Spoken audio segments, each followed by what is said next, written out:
শীতকালে রবিবারের মেনুতে এরকম গরম গরম যদি হাঁসের মাংস সঙ্গে থাকে তাহলে আর কিচ্ছুই লাগে না। আমার মতো অনেকেই হাঁসের মাংস হয়তো পছন্দ করেন, কিন্তু রান্নাটা কিভাবে করতে হবে সেটা হয়তো অনেকে জানেন না। এই মাংসটা এতটাই নরম হয়, যদি ঠিকঠাকভাবে রান্না করা যায় খুব সুন্দর কিন্তু খেতে হয়।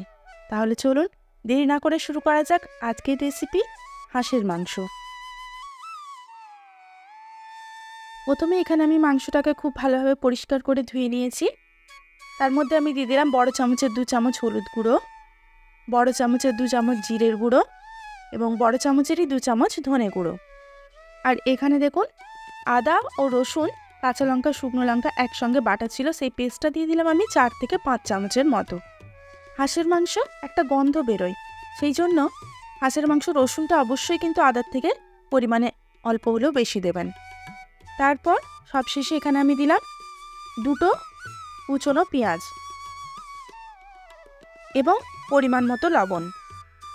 এখানে আমি 1.5 কিলো মাংসের জন্য 200 গ্রাম পেঁয়াজ দিয়েছি। মাংসটা রান্না করার জন্য কিন্তু খুব বেশি মশলার প্রয়োজন হয় না, বেশি মশলা দিয়ে দেওয়া মানেই কিন্তু মাংসের টেস্টটা একদমই চলে যাবে। এরপর অন্যদিকে একটা কড়াই বসিয়ে দিয়েছি। কড়াইয়ের মধ্যে আমি দিয়ে দিলাম 5 চামচ সর্ষের তেল। তেলটা খুব ভালোভাবে গরম হয়ে গেছে। এরপর আমি এর মধ্যে দিয়ে দিলাম 2টো তেজপাতা ও একটু গরম মশলা, গোটা গরম মশলা। এরপর আমি এই ফোড়নের মধ্যেই দিয়ে দেবো ম্যারিনেশন করা মাংসটাকে। মাংসটাকে অবশ্যই 30 থেকে 40 মিনিট আপনারা ম্যারিনেট করে রেখে দেবেন, তাহলে মাংসটার মধ্যে সমস্ত মশলাগুলো ঢুকে যাবে। এরপর মিডিয়াম আঁচে একটা খুন্তির সাহায্যে অনবরত মাংসটাকে কষিয়ে যেতে হবে। 10 মিনিট কষানোর পর আপনারা দেখতেই পাচ্ছেন মাংস থেকে কতটা তেল বেরিয়ে এসছে। শীতকাল মানে হাঁসের মাংস থেকে প্রচুর পরিমাণে তেল বেরোয়। আপনারা প্রথমেই দেখলেন আমি কতটুকু তেল দিয়েছি। এরপর দেখুন কড়া ভর্তি কিন্তু তেল দেখা যাচ্ছে। এইভাবে নাড়াচাড়া করার পর একটা ঢাকনা দিয়ে আমি কিছুক্ষণের জন্য ঢেকে দেব। 5 মিনিট পর ঢাকনা খুলে দেখুন মাংসটা খুব ভালোভাবে কষানো হয়ে গেছে।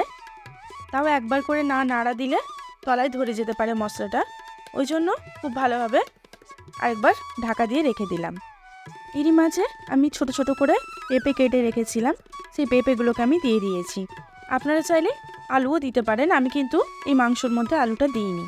আর এখানে একটা কথা বলি, পেঁপে কিন্তু অবশ্যই দেবেন। পেঁপে মাংসের টেস্টও যেমন বাড়ায় এবং মাংসটা সেদ্ধ হতেও কিন্তু খুব কাজে লাগে, তাই পেঁপে অবশ্যই হাঁস মাংসতে দেবেন। আমার একদম কষানো একদম রেডি। এরপর আমি এর মধ্যে দিয়ে দেবো উষ্ণ গরম জল। মাংসটা কষানো হয়ে যাওয়ার পর কিন্তু কেউ কখনোই ঠান্ডা জল ব্যবহার করবেন না। এখানে সবসময় কিন্তু উষ্ণ গরম জল আপনারা দেবেন, তাহলে দেখবেন মাংস খুব ভালোভাবে সেদ্ধ হয়ে যাবে।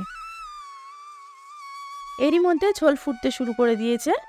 এই সময় একটা ঢাকনা দিয়ে ঢেকে রেখে দেব 30 মিনিটের জন্য। এর মাঝে আমি একবারে কিন্তু ঢাকনাটাকে খুলব না। 30 মিনিট পর গ্যাসটাকে অফ করে ওই ঢাকাতেই 20 মিনিট কিন্তু আমি স্ট্যান্ডিং টাইমের জন্য রেখে দেব। তারপর দেখুন মাংসর কালার এবং মাংস কতটা সেদ্ধ হয়ে গেছে এবং জল কিন্তু অনেকটা কমে গেছে। মাংসর যে তেলটা দেখা যাচ্ছে এটা কিন্তু পুরো হাঁসের থেকেই তেলটা বেরিয়েছে। আমি কিন্তু খুব কম তেলে এই রান্নাটা করেছি।